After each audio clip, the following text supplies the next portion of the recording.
gaan jou olyfolie koop. Ja. Hierdie is Roma. Roma tomaties. Ek weet nie wat met dit in Afrikaans noem. Jy kort 'n bietjie suiker. Ja. Asyn. Hoe baie? Ek dink daar's genoeg asyn om 'n dooie perd weer lewendig te maak, Okay. maar dit is hoe hy gaan. Oom woestersous. Ja, of altyd. Tannie Maggie. Ja. 1 ei en 2 garlic cloves, Italian herbs, rosemary en swartpeper. Ja. 'n goeie amount. Met die vir hier sit. Vir 2 tinfoil sheets. Ja. As jy net jou garlic, jy sny net die boonste gedeelte bietjie af.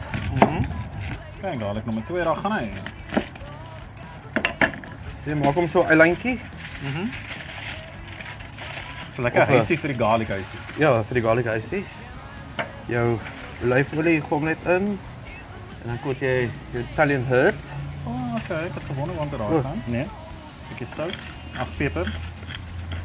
Oeh, As die eerste een klaar. Ons gaan nou